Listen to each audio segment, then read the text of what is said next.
Well, everyone, thanks for coming in and joining us today for Building Resilience Through Hope. My name is Crystal Dalmasso. I am with DECA, and I'm going to introduce the speaker in just one second, but just a couple of housekeeping notes before we get started. Remember that this session is recorded and will be available to you an hour after the session ends. So if you want to go back and take more notes, it'll be available to you. We do want to hear from you today, so feel free to use the chat. We've got the platform chat and you've got the Zoom chat, and make sure to be using the chat. Another thing about the chat, watch that chat for your continuing education information. It will be coming through the chat as well. So I'd like to introduce our speaker today, Vanessa Loaf, and she's going to actually introduce herself. So I will turn it over to you, Vanessa, to talk to us about building resilience through hope today. Wonderful. Thank you. Hi. Wowee, there's a lot of you. Right now, it says 148. And my goodness, that's a lot of people. So welcome to the Kansas Home Visiting Conference. Thank you for letting me spend time with you today. My name is Vanessa Loaf, as Crystal said, and I'm a project specialist for the Center for Public Health Initiatives. In addition to my current work with the center, I have over 25 years of experience as a licensed bachelor social worker in the areas of child welfare, early childhood education, and organizational development, which includes managing an early Head Start program for teen parents in Wichita as part of my background. So in addition to the work that I do for the Center for Public Health Initiatives, I have the honor to facilitate an interdisciplinary team of folks here at CEI in Wichita that provide training and technical assistance for organizations that are working to become more trauma-informed in their everyday practice. That's enough about me. Let's jump right into what we're doing today. So this is what I'm planning to cover. And as Crystal said, you are welcome to type in either chat. She's going to help me pay attention to both of them. And feel free to do that as we go today. If you have questions, pop them in there. You don't have to wait till the very end if you don't want to. We're going to briefly talk about the science surrounding the impacts of positive and negative experience on brain development. And then we're going to talk about a framework for creating healthy outcomes from positive experiences, or HOPE, in kids and their families. And then finally, we're going to have a discussion about how to infuse that framework into your organization's daily practices. And, you know, this is a home visitors conference. My guess is for a lot of you, most of this information is going to be pretty familiar, at least in some form. But my hope is that this will give you an opportunity to think about what you already know a little bit differently, and how you can infuse what you teach all the time into the daily practice of your organization. I'm also hoping that you're going to be willing to share that knowledge and experience with one another throughout our discussions as we go through that chat feature. So let's jump right into that. So in order to kind of better understand the resilience process, we have to have an understanding of how the brain develops and the impacts that experiences, both positive and negative, can have on the development process. So we're going to start with a brief review of how the brain typically develops. And like I said, for some of you, this may not be new, but maybe I frame it in a little bit different way than you've heard it before. So as you likely already know, the brain is made up of thousands of neurons that eventually over time become specialized, and they form many components of the brain that sit in three primary areas. These regions of the brain actually develop from the bottom up in a sequential way that go in a very specific order, starting with the brainstem and cerebellum. The primary role of this region is to manage all communications with the body's regulatory systems, whether it's breathing or heart rate, whether we're hungry or need to sleep. All of those regulatory systems that help to keep us alive, actually. That system works closely with what's called the limbic region, which is where the brain begins to interpret the information that's coming in internally and from the outside world to conduct a primary assessment of whether we're safe or not. This is the part of the brain where our fight, flight, and freeze response lives. And another response that we sometimes talk about is called flocking. And with flocking, you may be less familiar with, but that's when we try to seek safety in numbers. We try to connect with other people. This is also the part of the brain where our emotions, our memory, and our reward centers are located, which are hardwired to make connections between experience and the necessary responses to keep us safe or to bring us pleasure, and most importantly, to help us make connections to other humans. The assessments that happen in this part of the brain for safety, that fight, flight, or freeze response, are very, very fast. And they tend to kind of overgeneralize things. We kind of operate, this part of the brain kind of operates in a better safe than sorry mode. But ultimately, this is the part of the brain that helps us relate to our environment and to each other by building attachments and affiliations, so that we're starting to know that for a mom and her baby, mom is a safe person. So I'm making that affiliation with, when I see that face, she's a safe person, or she's not. Or the swing that I see outside is a safe thing to play with or not. So that's where those affiliations start to happen. The last region we're going to talk about, and the last one to develop, is the cortical regions. This is where our ability to learn, process language, and problem solve are located. This part of the brain looks at the initial threat assessment from the limbic system, reviews all of the possibilities, and then sends messages back to the limbic region to potentially reduce or turn off our stress responses and turn up the reward processes based on the knowledge that we've gained over time.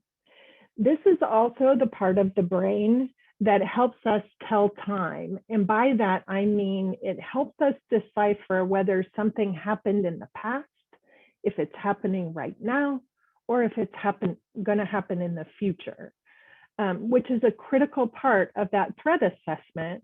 Is, do I remember this not being safe? Is this something that's not safe right now? Or is this something I need to stay away from in the future? This part of the brain is not fully developed until we're in our late 20s. And anybody who's met a teenager knows that. This part of the learning, thinking, reasoning part of the brain is not fully cooked, at least into early adulthood, if it is ever. And it works more slowly than the limbic region in order to allow for that more abstract thinking. So it's really important to remember that the primary function of the brain is to keep us safe and alive. That's its primary function. And when we experience a significant threat, whether that's a real threat or a perceived one, the brain doesn't know the difference. And the top part of the brain, the cortical regions, will disconnect to allow the lower regions of the brain to do their job more efficiently and make sure that we're safe. So those stress responses then kick in until that threat is resolved, and then the cortex will come back online after that. So an example is, if I am out in the woods and I see a bear, I don't need to know if the bear is black or brown. And that's what the cortical part of the brain is going to help us figure out. Oh, is it this kind of bear or that kind of bear? I don't care. I just need to be safe. And so that part of the brain is going to disconnect. So when we think about this, as we go through our conversations today, we want to think about the implications of the learning part of the brain turning off when we're under stress on how we communicate ourselves, how our families are communicating with their children, and what we're teaching kids in the communication process. So I've been talking about threat a lot. Let's talk about that just a smidge more. So now that you kind of have the basic understanding of how the brain typically develops, I want to talk about how stress can affect that process. So we all know, probably right now better than we ever have, that we face different kinds of stress. The first one is positive stress. This type of stress is a normal part of healthy development. It can look like activities on the first home visit. It could be meeting new friends, getting a new job, or signing up on Zoom to do a presentation in front of 150 people at a conference. All of that kind of stress results in a brief increase in our heart rate, maybe a mild elevation in hormone levels as our stress response system starts to kick in and get us ready to do whatever it is that we're going to do. And throughout every day, our body kind of constantly cycles through those periods of physiological stress and relaxation. The next kind of stress is tolerable stress, and it includes those events that are a little bit more severe, maybe like the loss of a loved one or an accident. These events have a stronger and more sustained impact on our physical systems, but they can be managed with support. Particularly, the presence of supportive relationships help to buffer the impact that this has on our system and allows us to go back to being regulated more quickly. But as many of you know, the research has shown that if someone doesn't have access to those kinds of relationships or other kinds of protective factors, and they're experiencing maybe the same event, a loss of a loved one or an accident, and they're experiencing that intensity of stress over long periods of time, the brain and other organs can be impacted in ways that might result in damage to the body's regulatory systems, resulting in long-term health challenges. And that's what we call toxic stress. And I want to explain this to you in a different way that might be useful as you're trying to explain these kinds of things to the parents that you're working with. Because many of you are doing that kind of work and trying to talk about self-care and how stress, many of us grew up with kind of this myth that with babies, oh, it's just water off a duck's back, that kind of stuff. But in early childhood for the last 25 years, we've known better. It's been hard to teach other people that we know better. But here's an analogy that might be helpful. And it came from a pediatrician that I work with here in Wichita. And the way she explained this process to me was, all of you maybe work with moms and babies or parents and babies. And one of the first things we do with infants is try to teach parents to put those babies on their tummy, right? So that they can learn to push up and put weight on their arms and legs and strengthen those muscles and strengthen those bones. We call it tummy time, right? And that tummy time is putting stress on those limbs in a good way to help build their strength. Short periods of time to practice. Sometimes we tell moms and babies, do this for just a certain little bit of time. Don't let the baby get too worn out. With older folks like me, our doctors tell us to walk, do weight-bearing exercises to keep our bones strong, right? That's positive stress. But we all know that some kiddos will fall and break their arm as they get older. And if we get them to the care that they need, wrap it up, get it in a cast if they need it, give it that love and support, that over time, it's going to heal. But then we have those kind of incidences where maybe you have a kiddo that plays sports and they stepped wrong and something's wrong with their foot, but they don't know what's wrong with their foot and it hurts, but I'm just gonna power through it. And so they keep walking on it and they keep playing on it and they keep on and keep on. And that what was maybe a little fracture starts to spider out. And the longer that goes, and the later we wait to give it the support and attention it needs, it becomes what is even called a stress fracture. And so we see that damage be done that's a little bit more difficult to help later on. So hopefully that's an analogy that maybe you can explain to people, with positive stress being the good stuff, tolerable stress being that cast, and then those stress fractures being the same as kind of a toxic stress. So many of you, I'm curious if you all know how to use the reactions on your Zoom screen. I'd be curious by just putting a little thumbs up, how many of you have heard of the Adverse Childhood Experience study, the ACE study that was done in the late 1990s. Yep, I see a few of you with your thumbs up. There should be a little button at the bottom of your screen that says reactions. You can give me a little thumbs up if you want to. Some of you, not all of you, have heard of that. So that particular study was kind of a cornerstone to understanding how adversity experienced early in life, especially during critical windows of development in early childhood, can have a lifelong impact on physical and behavioral health.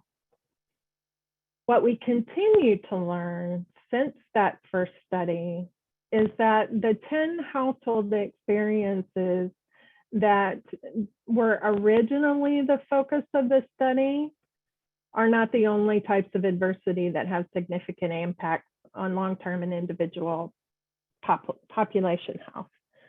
The science has evolved since then to also include what we call adverse community experiences. So things like lack of quality housing or affordable housing, lack of quality and good wage earning jobs, literal poor air and water quality. All of those things that we kind of talk about make up our soil. And if our soil is contaminated, what grows out of that soil perhaps are these things. And so, and we also are learning more and more, and over the last year and a half, it's become really real for us, is that the effects of the environment and the climate crisis also have long-term impacts. So many of you may come from communities where in the past you've had to deal with wildfires or the aftermath of a tornado.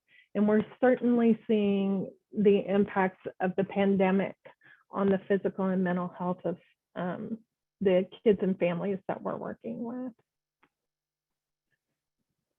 So let's see here. So I need to be thinking about how all of these kinds of stress can have an impact. And what we know now, as the science continues to evolve, many of you may be familiar with Dr. Bruce Perry. His work kind of predated the ACE study even, related to how abuse and neglect impacted the brains of young developing children. And much of what I share with you today comes from some of his more recent work related to the long-term effects that stress has on the brain, and in particular, the impacts that are determined by the pattern of stress activation. So when the stress response system becomes overactive, we're perpetually in situations that feel scary to us or to kids, and they happen frequently in unpredictable, maybe extreme or prolonged ways, like exposure to violence, exposure to a lack of good nutrition, or lots of violence in our house. Those stress response systems become sensitized. And the brain is kind of a use it or lose it kind of organ, where the more you use it, the deeper that pathway gets. And so the more frequently that stress response system gets activated, over time, that pathway is going to get really strong, so that when even the tiniest things come up, my sister-in-law used to be an art teacher. She's retired now, but she would have kindergartners that would come in that would color outside the lines, which she thought was great. And they would have a complete meltdown because they did something wrong.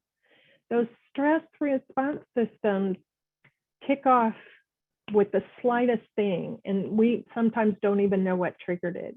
And another way to put that is they become sensitized, which can lead to some functional vulnerabilities.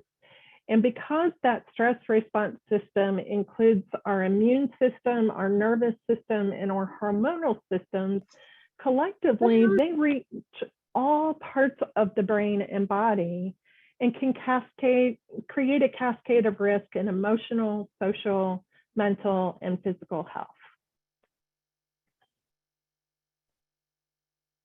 So it's important to understand that the ACE study and the data that's been collected since it was first published in '97 merely give us scientific evidence of the biological connections between adversity and the risk for future challenges. But that science alone doesn't give us the entire picture. The next step in the process, is to kind of push past, we kind of usually start in the mindset when we see somebody who is acting in ways that don't make sense in the context of the situation. Our first thought is usually, what is wrong with you? Or what is wrong with them? And part of our work related to trauma is helping people to move past that and think about what's happened to you. How is it that your body got here to begin with? But we would like for you to even think deeper than that. And you're not necessarily, but maybe you are asking these other follow-up questions of when did those kinds of things happen? Did they happen when, if we have a parent who seems really defensive or really on edge, what happened to them in their past that made them feel unsafe with folks? And did it happen during a time where their brain was developing and those pathways were the first pathways to be developed? And asking, is it still happening? Are they still unsafe? And thinking about who was there to help and who's been there for them since, to create those buffers that we were talking about and make those stressful situations more tolerable. And asking these kinds of questions allow us to determine whether we need to take action and what that action might look like. And many of you at this point, I've been talking maybe about 20 minutes, and you're going, I thought we were going to talk about resilience. You're right, we are. All experiences, positive and negative, matter. And much of the conversation over the last several years has been focused on ACEs and trauma. And I want to help move our conversation forward and spend the remainder of our time discussing the impacts of positive experiences on development and a framework to help you develop strategies that help build those resilient skills that can prevent negative outcomes while supporting the healing process for those who maybe have experienced adversity. So I would like to ask you a question. Understanding how the brain develops, and then understanding the process of preventing and responding to trauma in individuals and in communities is understanding this idea of resilience and ways to build it. So I'm curious if you would type in the chat, either in the Passable chat or the Zoom chat, either one, whichever one you can find. I'm curious, what does the word resilience mean to you? I'm sorry, but I am not being able to use the chat box. It says it's disabled. Oh, thank you. Can you use the one on your Passable screen where you logged into the session? Thanks, Shelley.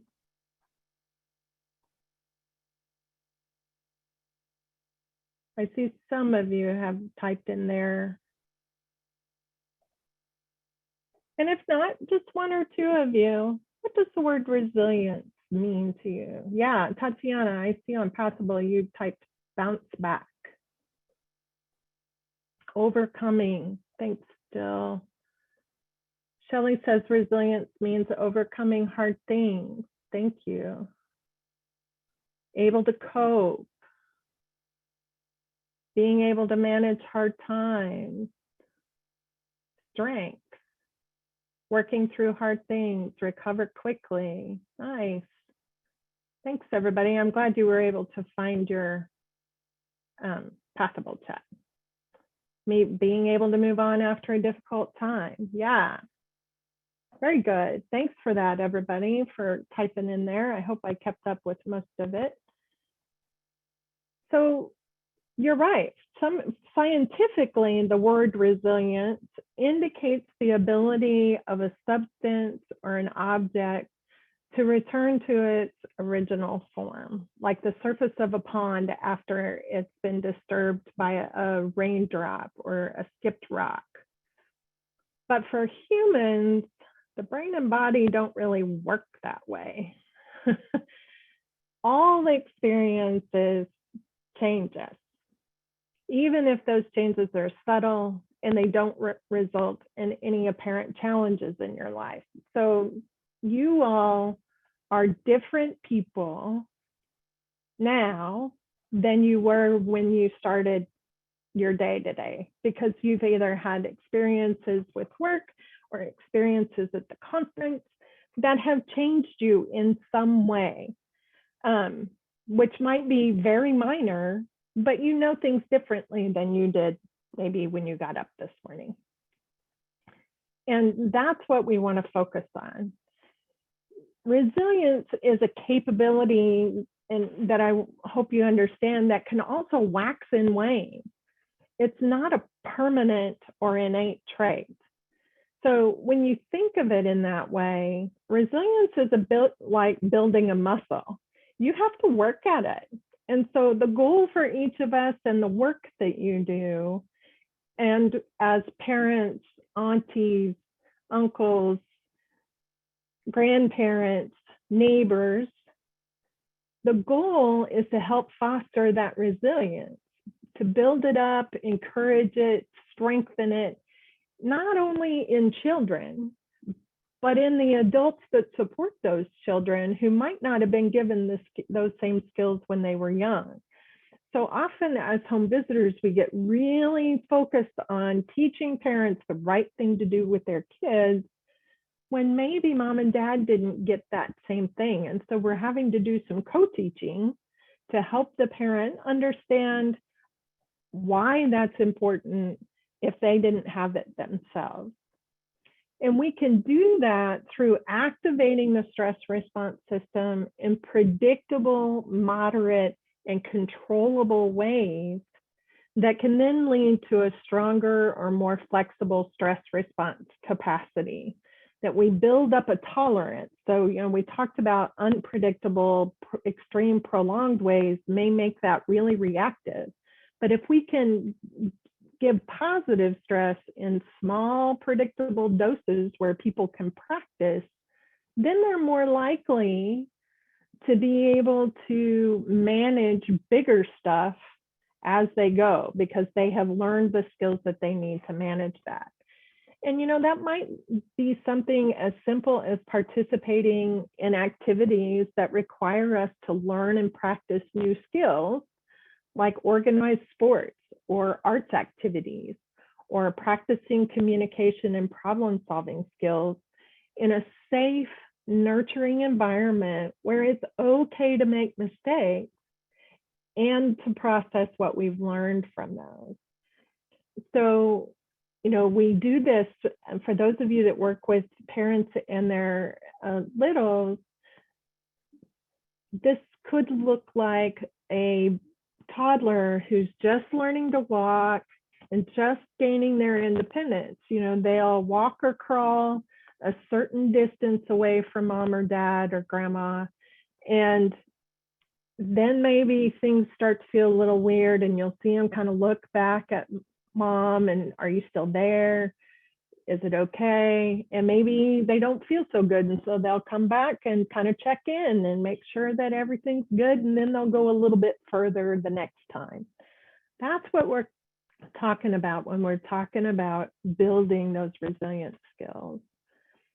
The other thing that I want folks to be thinking about, often when we're dealing with parents who struggle with this, we send them directly to therapy and think that they need therapy. But you don't have to be a therapist to be therapeutic. Even these 15 to 30-second interactions where you're just checking in, and if that interaction is kind and loving, can help to build that stress tolerance, especially for people who are not used to being treated in that way. And so just giving them a chance to mess up, because we all do, nobody's perfect, even though for some reason we expect them to be, and giving them the feedback that they need, consequences even if they need, but in a kind and loving way so that they can learn from those mistakes and build up that tolerance. So I've already mentioned the research and data around the impact of adversity on the brain. And that research is really robust. So for those of you that are science nerds, you can be in there for weeks learning about those kinds of studies. But what's emerging more and more is the data about the impact of positive experiences for children on their adult physical and mental health. And in particular, I want to introduce you to this 2015 study that started in Wisconsin. And the researchers asked 7 questions about positive childhood experiences as part of their state's behavioral risk factor surveillance system survey. So some of you, in Kansas, we call that BRFIS. Every state has that. And, but in 2015 in Wisconsin, they added these 7 questions. And those questions are, how often or how much did you feel able to talk to your family about feelings? Or feel that your family stood by you when things got tough? Participating in community traditions like fall festivals and other kinds of, my husband's family's from McPherson, so May Day is a big deal, or Neowalla down in Southeast Kansas. What kind of community, and maybe those are church traditions. So not just those big community-wide things, but maybe it's your church community or neighborhood community. How often did you feel a sense of belonging in high school and supported by your friends, or have at least 2 non-parent adults who took a genuine interest in you, and feel safe and protected by adult in your home?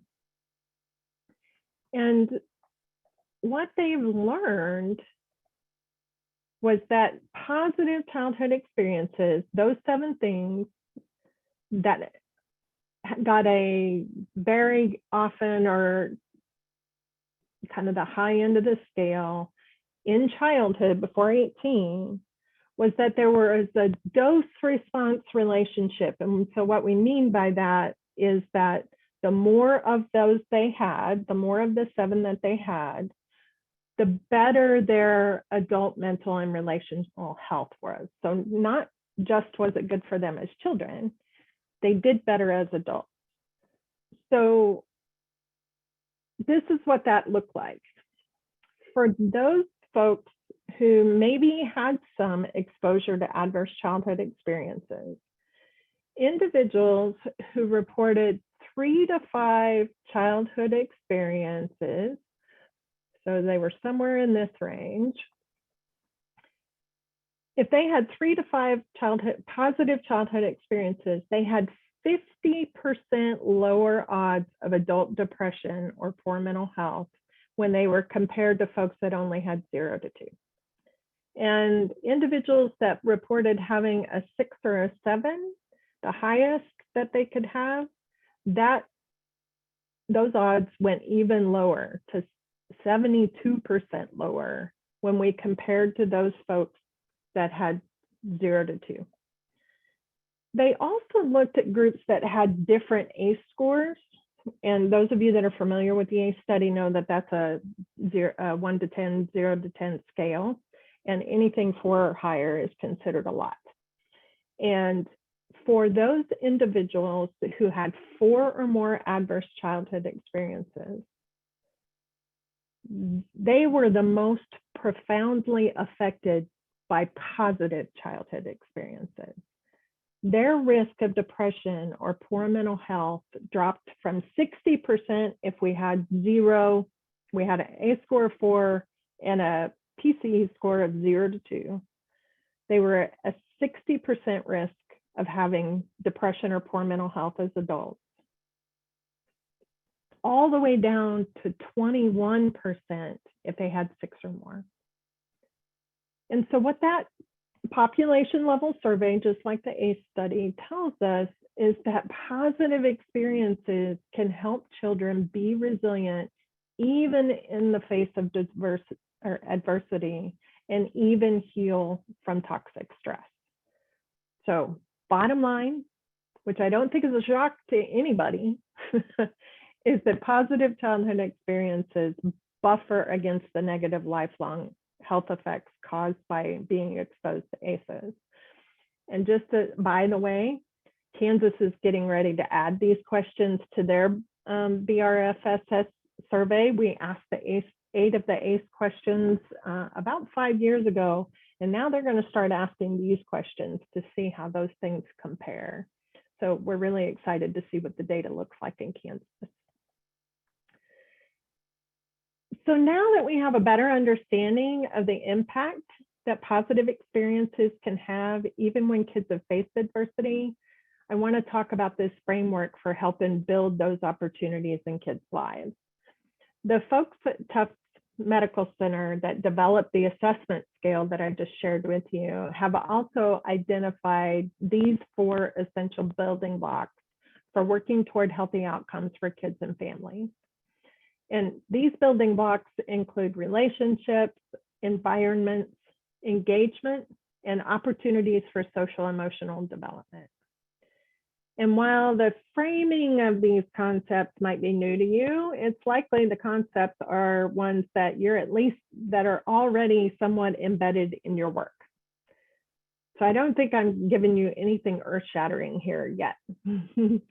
My hope is to kind of expand your thinking about each of these beyond just individual family interactions to consider also organizational and community impacts that you as home visitors who are working in these homes with individuals can have a bigger community impact by helping families implement these particular building blocks.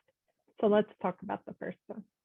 I'm going to pause just a moment and see if any of you have questions for me. So I'm going to check in. I'm going to try to check in. Hey, Vanessa, you did have a question in the chat, Impassable, about the survey. Okay. Would you like to, you want to see the screen of the 7 questions again? Yes, I can back up to that really quickly. And I want to let you know that these slides are in your Passable platform. And so you can download those slides and several other handouts related to this if you like. And Rachel says that maybe those HOPE questions have already been done. So yay, I knew it was happening. I just wasn't sure if it was going to be in 2021 or 2020. So that's fantastic. And those results will come out next year once they look at those. And now that they've also asked the 8 ACE questions again too. Rachel, thanks for that update because I hadn't heard lately. So hopefully that helped you there with the questions. Get rid of this little red ink here. Okay. And any other questions? I'm going to move us back forward again and just remind you that the slides are in the Passable platform. You're welcome, Hillary.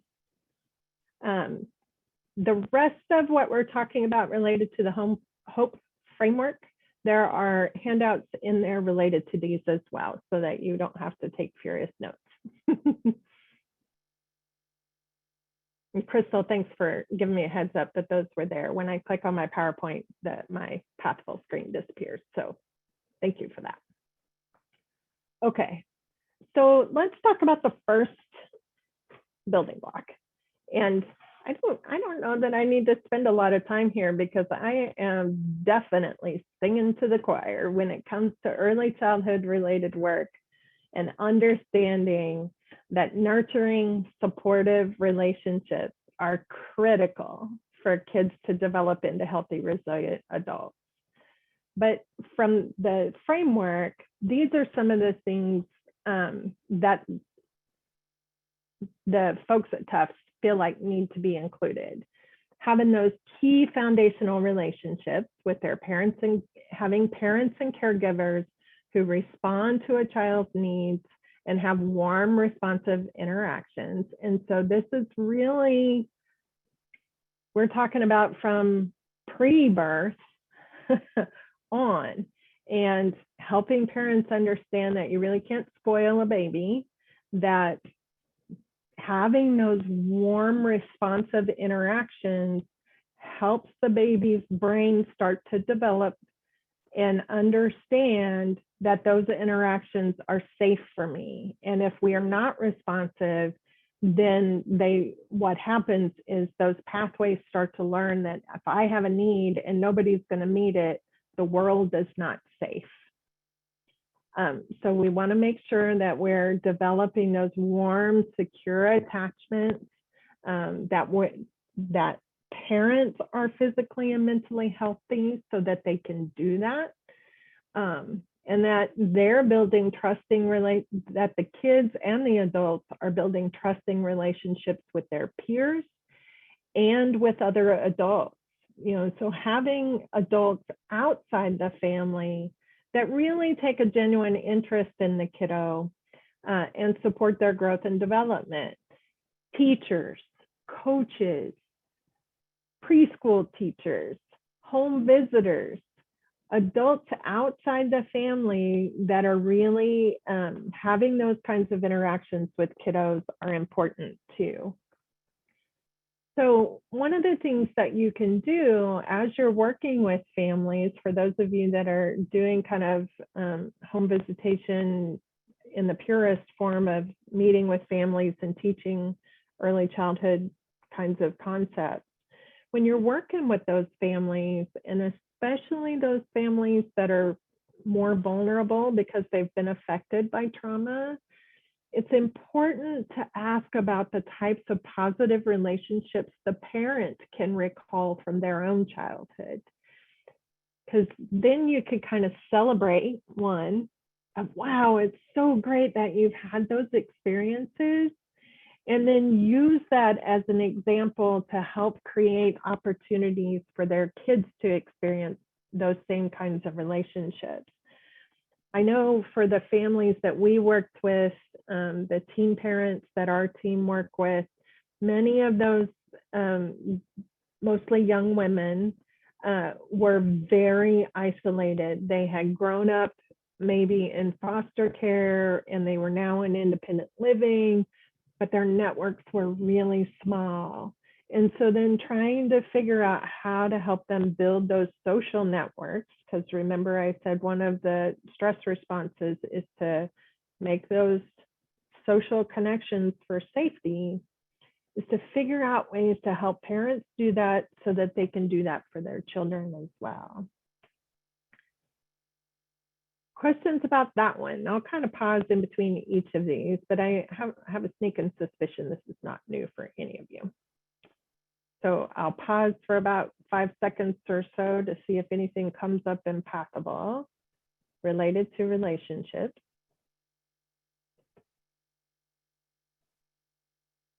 Okay. So the next building block is environment. We all know that kids who live and learn and play in safe, stable, and equitable environments are less likely to experience poor mental health and physical health as adults. And we have been working very hard to make sure that equity is a piece of this conversation. And I'm hoping that some of you have had opportunity to attend training to better understand the difference between equality and equity. And we want these environments to be equitable. So it might be that the literal environment is secure in meeting the child's basic needs like food and shelter and adequate health care. So whoever they're living with, if they're housed or not, or do they have access to a doctor or not, good healthy foods or not, is an important piece of this. Also, one of the things that a trap that we sometimes fall into is equating people who are have low resources, whether those are financial resources or otherwise, and assuming that they're not that those parents are maybe not offering emotionally secure relationships, and that's not necessarily true. Just because they're poor or low resource doesn't mean that they don't love their kids and give them all that secure. Those things don't cost anything. And so making sure that that home, no matter what it looks like, I know mine was messy, that they have a nurturing home where that kiddo is emotionally secure. We also want to look at stable school environments where kids feel valued and they receive a high quality education. And in this case, they were talking about K-12 school, but I think that's true for childcare and preschool as well. Making sure that it's a stable environment where kids feel valued and they're getting those high quality experiences in those settings. But to go beyond just the house and school, that their community as a whole, where they play and interact with other children, are safe and equitable spaces. Are there playgrounds in the community where kiddos can safely play? Are there just play spaces that may not be playgrounds, depending on the size of your community, where kids can be together in a safe way and learn how to interact with one another, because we all know that that's how kids learn, is through play as they start. So it's also crucial to ask caregivers about the types of environments that their children are experiencing. Celebrate the positive again, and I can't stress that enough. We have to point out the positive, and then work with those families to help ensure their child has an opportunity to live, learn, and play in those safe spaces. So I'm going to do a quick pause again and check in. Any questions there about environment? And you all can put comments in. If there's anything I say that rubs you the wrong way, feel free to say so. Or if you just want to say, right on, amen, give me a little testimony, you can do that too. So I just want to make sure you know that it's okay to share. Okay, I'm not seeing anything impossible, so we're going to move forward. And, you know, we've talked about environment, we've talked about those relationships, but children need opportunities for social engagement to develop a sense of connectedness. And developing a connection to and a sense of belonging in their community, as well as a sense of they matter to their community, is kind of the essence of this third building block. You know, we are seeing a frightening trend around young people who take their own lives.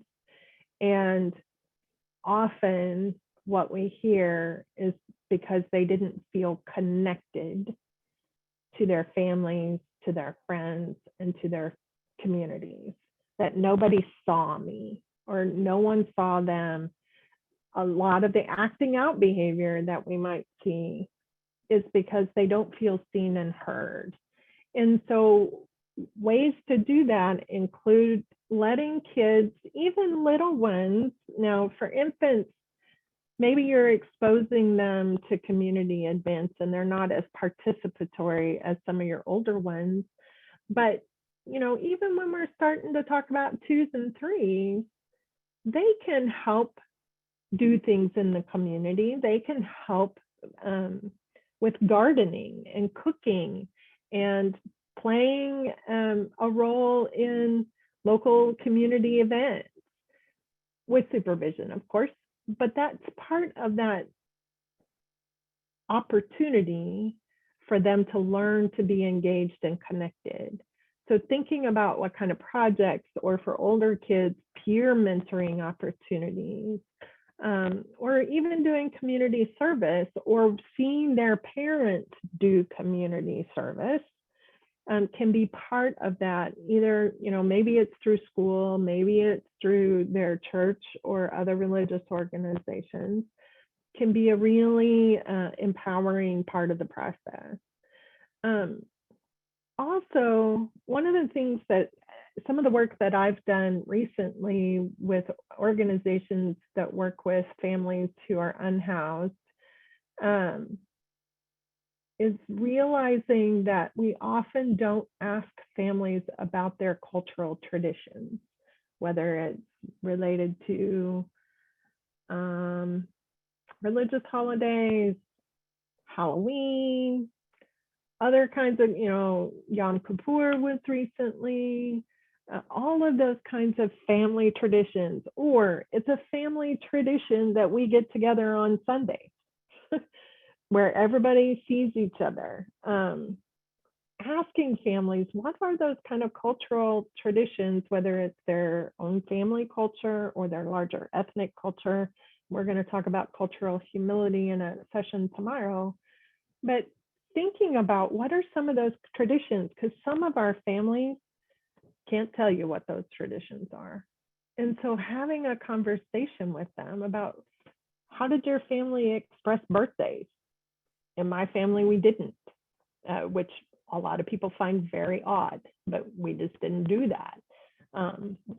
But my husband's family, on the other hand, does that with great fanfare. And so that was something for me to get used to. But it can also look like things like participating in organized music and arts and sports. And so helping infants and toddlers, maybe not organized sports, but it could be participation in regular play groups. I know we have folks from Parents as Teachers as part of this conversation, and or maybe it looks like story time at the local library, but they're getting out of their house, they're interacting with other people in the community, and maybe they're going on a regular basis where they're starting to establish some of those relationships. and being engaged in those opportunities can help kids feel more connected and build that engagement later on. Okay. So this last one is definitely not rocket science for you all, but the last building block is understanding that kids need opportunities for social and emotional development. They need to have ample opportunity to develop their sense of self-awareness and their social cognition. Where do I fit in what's happening around me? They need opportunities to learn how to self-regulate their emotions and behaviors. And we need to remind ourselves and parents that those are learned skills. They're not just innate ones.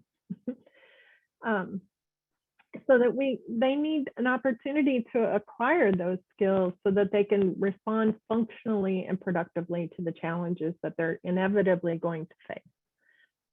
And many of those skills come up during child-centered play. You know, some kids will naturally pick up those skills. Others might need some adults to help them name and understand their feelings. But either way, those skills are critical for kids to be able to become resilient, emotionally healthy adults. And so, of course, culturally appropriate communication and interpersonal skills are an important part of that as well. But one of the things that we often forget, I used to be a trainer for a child welfare organization, and it was always through my child welfare career, I was amazed at how we expect individuals to magically know how to control themselves when they turn 18. And they magically know how to manage their emotions when they turn 18. Although they didn't have the supports and lessons growing up to help them learn those skills. It just magically happened. You know, you're an adult, act like an adult. Well, if I've never been taught what an adult is supposed to act like, that's not going to happen. And so figuring out ways to not only help parents understand that this is important for their kids, to help, we're kind of co-teaching and helping parents learn how to appropriately manage themselves. Some of that may include understanding the brain and the stress responses, and what we need to do to recognize when we're stressed so that we know what to do about it and can figure out ways to manage that later if we don't even know it's happening. So that's an example, is helping people come up with self-regulation plans. You know, how do I know when I'm freaking out? Well, my face turns red, or I start to breathe heavier, or my heart rate goes up. How do we know when the 3-year-old is stressed? How do we know when our infants are stressed? You know, a lot of parents don't know that excessive yawning might be a clue that your kid's stressed out. Not that just that they're tired, they're stressed. Or they sleep a lot because they're tuning everything out. And that's the only way the babies can communicate that. So helping people understand those cues and then coming up with strategies to help them manage that are all part of this building block process. So before I switch gears to organizations, I'm curious about your thoughts about this particular framework. Is it all old hat to you? Are there pieces of it that you maybe hadn't thought about before?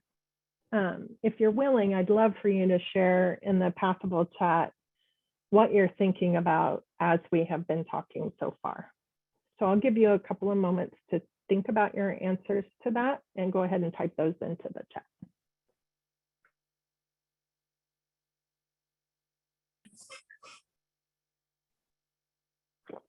Oh, Shelley, that's fantastic. Thank you for bringing that up. So it's also interesting that often the way you phrase that is perfect, because people will say, "It's boy, that's a good baby. She sleeps all the time."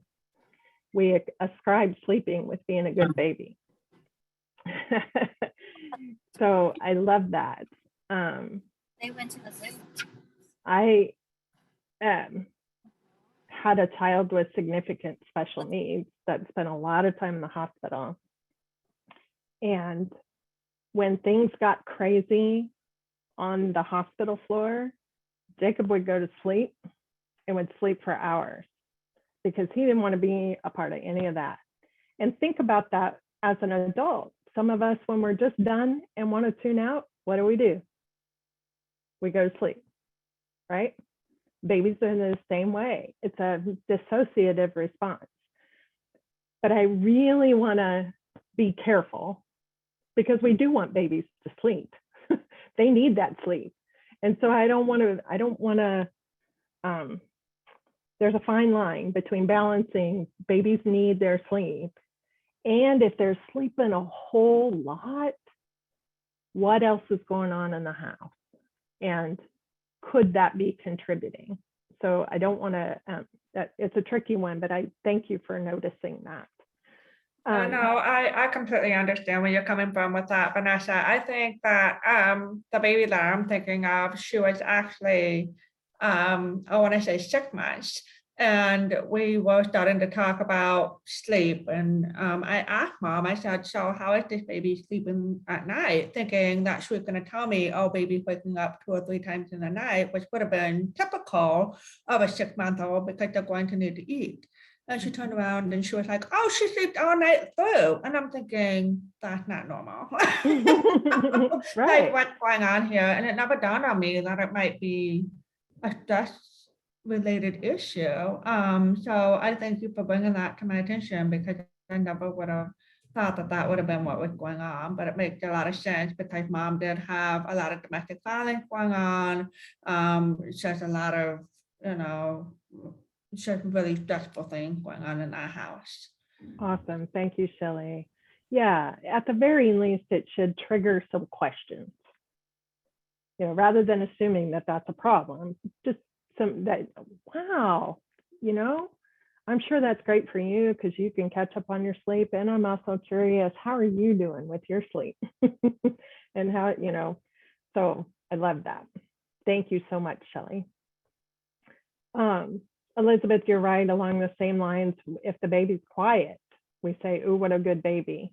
And balancing with that attachment cycle of, did the baby quit asking because they weren't getting what they needed? Because most babies are going to fuss when they need something, but if they're never fussing, and some kiddos are just quiet babies, that's how they work, and that's okay. But thinking about those behaviors and what other questions could I be asking to be sure. Lisa says, helping others learn about stress in their babies is very much a part of your jobs as home visitors. Yes, it is. Thank you. Hillary says, being more culturally aware is probably a newer concept that people have to do a better job of generalizing into practice. I love that. Thanks, Megan. Yeah. We've been doing a lot of work around trauma-informed care, and there's not enough conversation about the positive. And that's because we had science to tell everybody the negative stuff does this to your body. Well, now we have some science that says the positive stuff helps too, and not just in development, but in the healing process. Yeah, Crystal, thanks for that. That babies show their signs in different ways, depending on how old they are, and their ability to communicate changes. And so their ability to communicate those needs are definitely going to change. So awesome. Thank you so much for all of those comments. So with the amount of time that we have left, I want to talk about this a little bit more deeply as it relates to your work. Maybe in a way that's a little different than you might be thinking that I'm going to ask you to do. So you all aren't surprised that these building blocks contribute to healthy child development and strong families? And most of you would probably say this is what you try to teach, right? And on a regular basis. But if we don't often think about how we demonstrate these concepts in our organizational policy and practice. So we teach this all the time, but we don't always think about how does my parents as teachers program, or my home visiting program, or my school, or those of you that might be healthcare providers, how does my clinic or program demonstrate these building blocks through our organizational policies and practices? So I'm going to ask you a series of questions that can maybe help guide the conversation on your own, thinking about through this. So you'll see the questions here, but we're going to talk through these a little bit too. Thinking about these questions on your own, and then with your teams, as it relates to 3 different phases of your work. The first phase being your initial encounters with the people that you serve. So when they call you for the first time, to set up an appointment maybe, or to enroll in your program, to do an intake, or just to get information, or your first home visit for those of you that actually go into homes, thinking about how you're infusing these building blocks there. The second phase is all of your interactions and ongoing communication with the people that you serve, including trauma-sensitive practices. Those might be face-to-face interactions. They might be your written and oral interaction, or written kinds of stuff. And then throughout your programming and outreach efforts. And many of you may already have these things incorporated in your curriculum that you're using. If you use a curriculum, that stuff may be a little more ahead of thinking about how this applies in other areas. So what I would like to do is kind of back up, and we're going to use the chat mostly just because you all, there's so many of you. I have 204, it looks like. So chat might be easier. But my first question for you is, let's back up to your initial encounters with families, people who answer the phone. Think about your organization and how your organization works. And we have our 4 building blocks of relationships, environment, engagement, and social emotional development. And I'm curious, if you think about your initial encounters, what does your, maybe I need to narrow this down for you. How does your organization address healthy relationships in your initial encounters with families? How are you incorporating that in your first experiences with families? You could type them in the chat. So if you think back to relationships and establishing those relationships, how does your organization do that? When they call in, or when you have your first home visit, what are you doing to demonstrate that healthy relationships are important?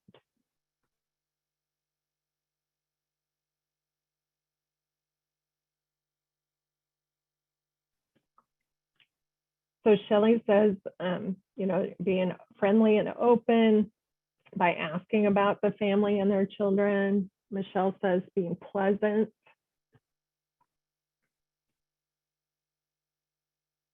And, I know for me, meeting the family in a place that they're comfortable, good. And that could also ascribe the environment building block. So great example. Thank you for that, Dawn.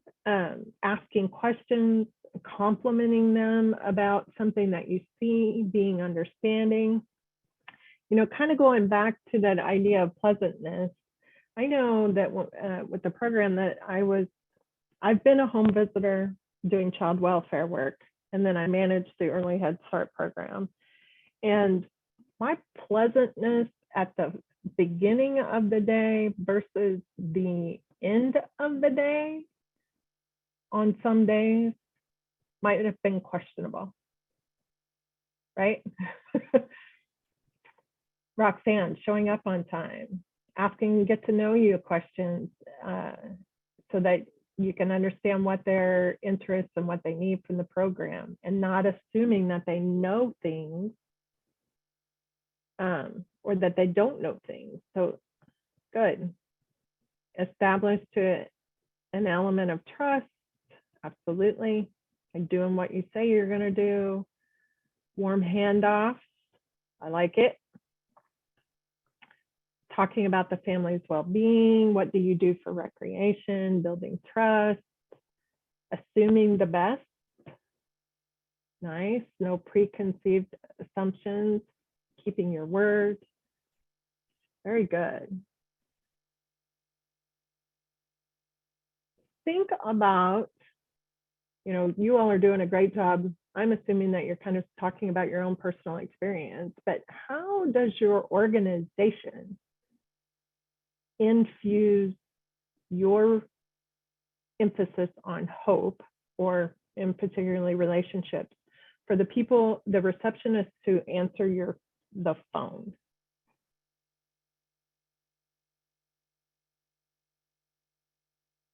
Complimenting, talking to the family. How could you, maybe let's switch just in the interest of time, how could you infuse these building blocks for the people who answer the phone in your organization? Or how do you, or could you? What would that look like?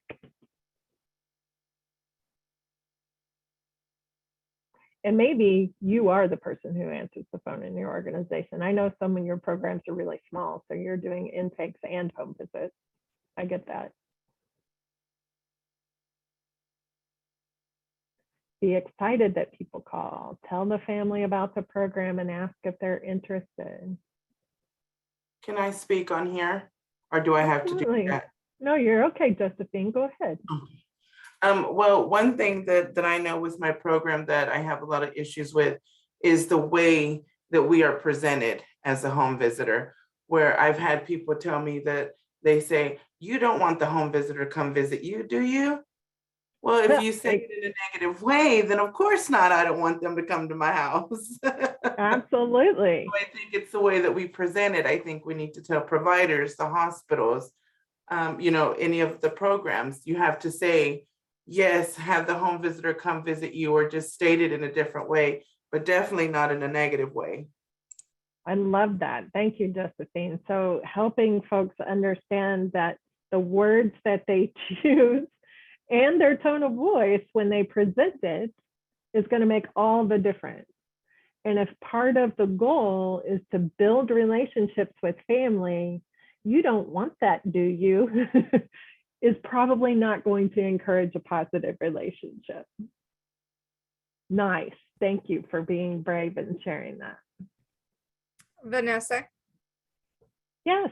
I'm sorry, my chat is disabled. I couldn't figure it out.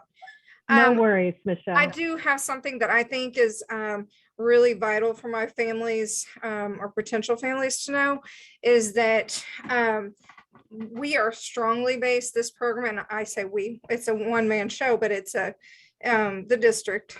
So I want the parents to know that this is not about me being their teacher for their kiddos. This is about me being a resource for them, because there is no one their child wants to learn from more than them. There's no one that they look to more for answers and for learning and for growth and development than their parent. And so I try to let them know right off the bat how really vital they are in their child's life, and that I couldn't possibly give their child what they can. But I do want to help be the resource for their parent, for them, for whatever their kiddos might need. That's awesome. Thank you, Michelle. And part of, and something we'll talk about in our cultural humility conversation tomorrow, is balancing, when we're talking about equity and relationship building, is balancing that power structure, right? And so what I heard from you, Michelle, is one of the things that you try to do when you're building a relationship is to help them feel like they have power in that relationship, and power with teaching and being the best teacher for their child, and that you're just there to support that, not that you're going to come overlord over them and tell them exactly what they need to do. Is that fair? Absolutely. Yes. Okay. Because Awesome. I truly believe it. I mean, yes, I am strongly passionate about what I do, but I don't say anything I don't mean. And so when I say that, I truly mean, I know. I mean, I've raised 3 kids. I know they look to the parent quicker than anyone. And Right. certainly at these ages, I have prenatal through age 6, and they're looking to the parent for everything. So I always, tell the parent along the way. But yes, I'm so glad you used the word relationship and building relationship, because to me, that is what I do, probably in priority over everything else that I do. And if I do not build those and build positive ones, then I have no foundation to give anybody anything. Amen. You're getting a big old amen from me.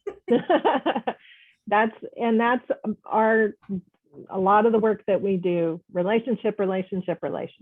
Every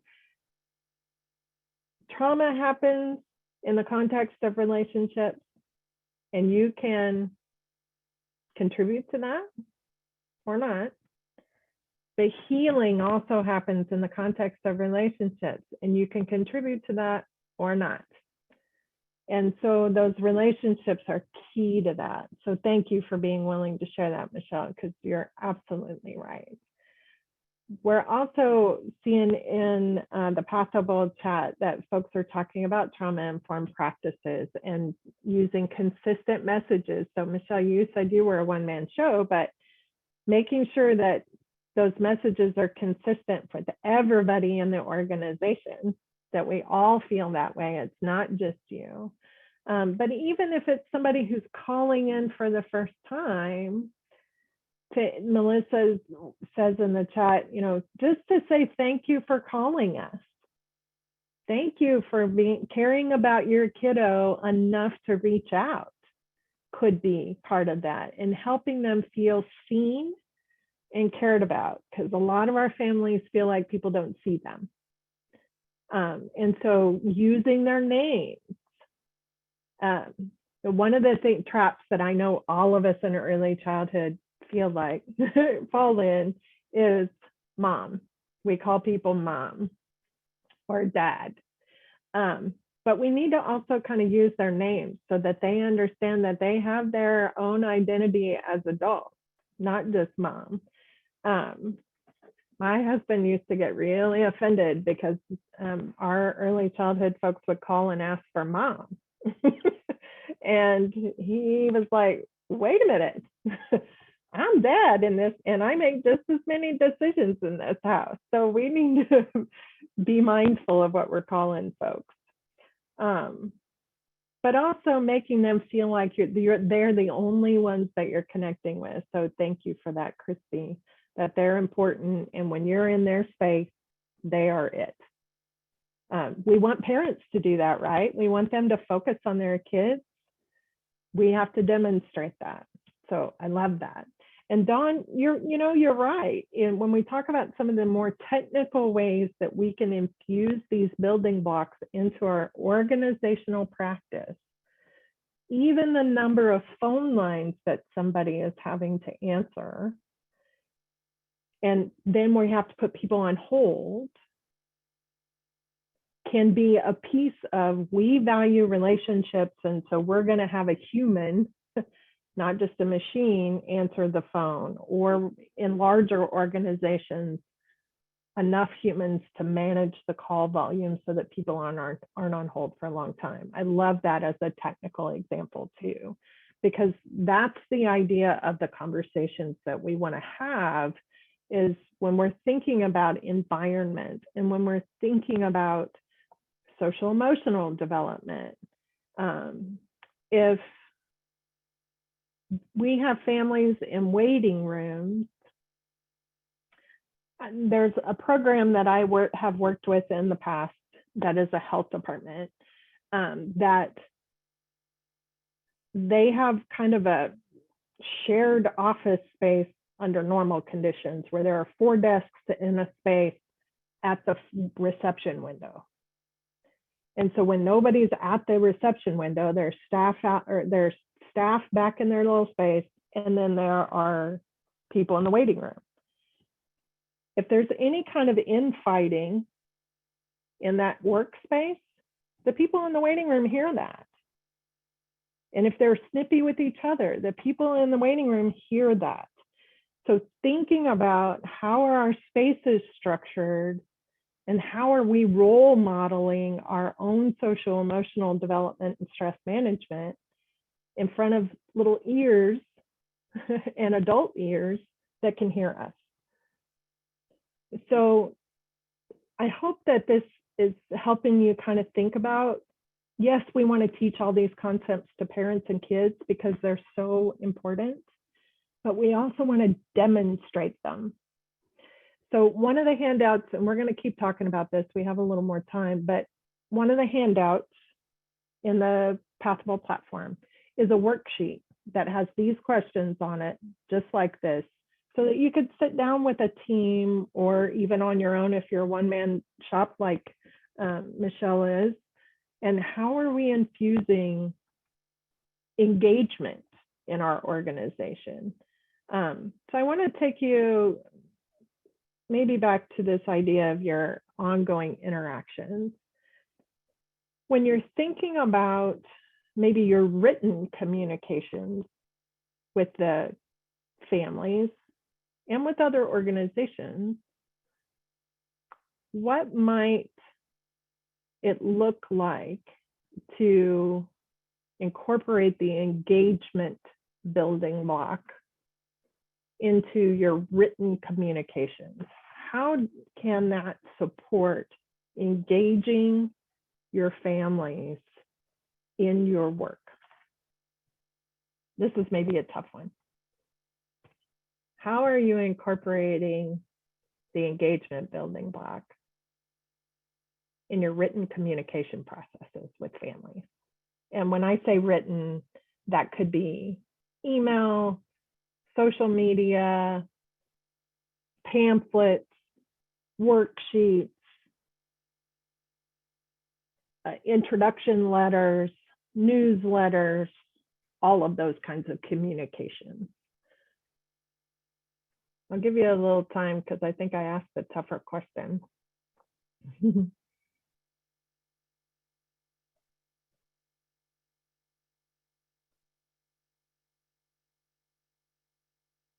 What do you think? How are you? So would it be helpful for me to go back to engagement? Let me do that for you. Whoops. How are you getting your families involved in your program beyond just the home visits? Now, some of you, I realize, just do Healthy Start home visits, and so you aren't necessarily working with them on a long-term basis. But how do you get them involved in, maybe you do fundraising, maybe you need volunteers. Yeah. So with families, it could be providing ideas and opportunities for things that they can do together, like community activities, play groups. So when you're asking them, thank you, Shelley, Parents as Teachers is great about having parents on their advisory board. So that's one way you're engaging them. But when you're talking to them through written communication, how are you incorporating that?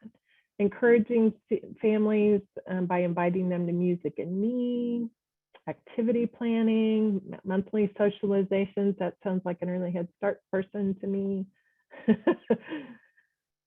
quick message to get information about community as you're getting those community events. Thanks, Dawn. Have a parent engagement group that meets quarterly and write how we want their support and need their opinions. Yep. It could be that you're encouraging them to be engaged in your program by doing some sort of satisfaction or feedback survey, right? So you're keeping them engaged in programming. If they're giving you some kind of feedback and you change your program, could be one way to do that. Crystal, I love that you're using, so many of us are afraid of using the word love. And we shouldn't be, because that's really what we're trying to teach people, right? To love on each other, love on their kids, love their community. We're not talking about romantic love. And so Crystal, I love that you say you would love to see them there.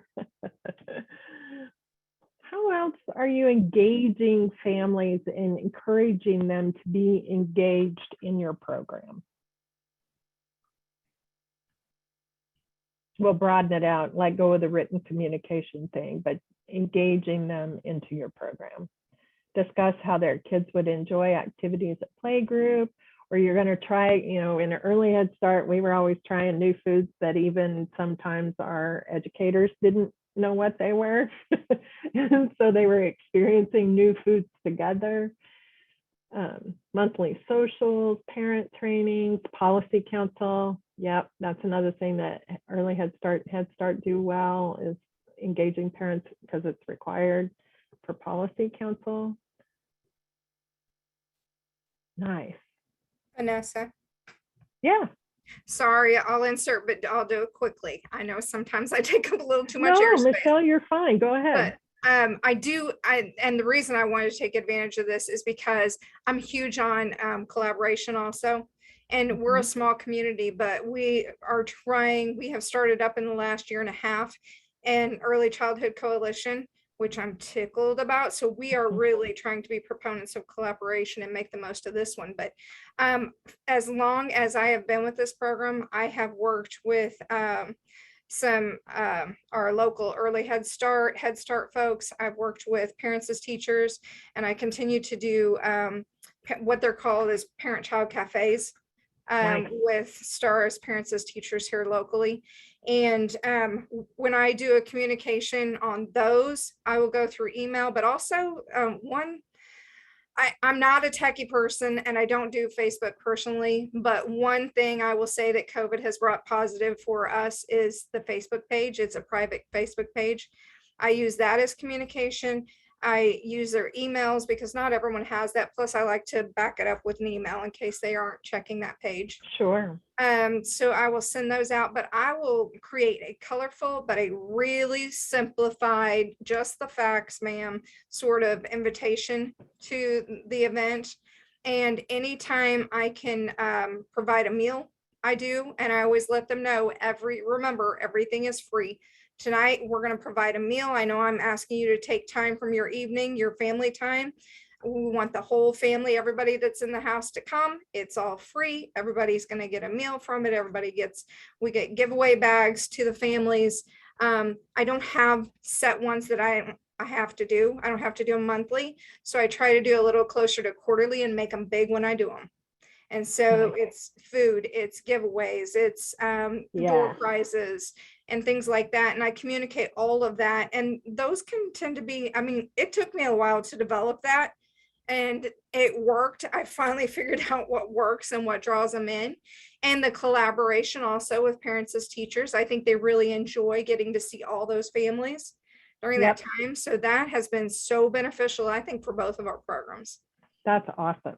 That's awesome. Thanks for sharing that, Michelle, because I do think that's important, that collaboration, so that families can see their other resources in the community too. Right.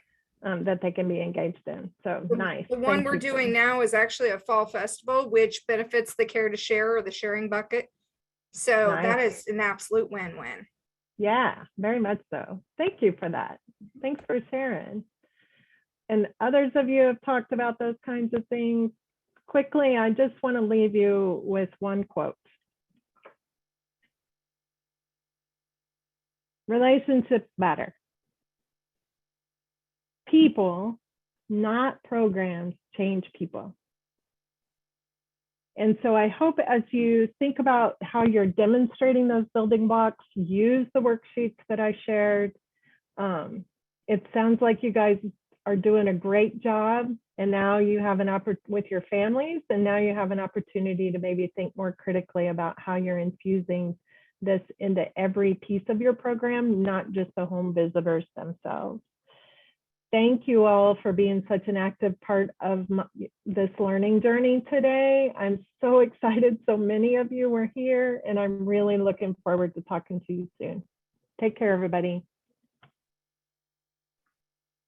Thanks all. You have a break now, and then we will resume up for your next breakout session in 15 minutes. So grab a quick drink, grab your snack, and then be back for your next session that is on your schedule, and we will see you soon. Thanks, Vanessa.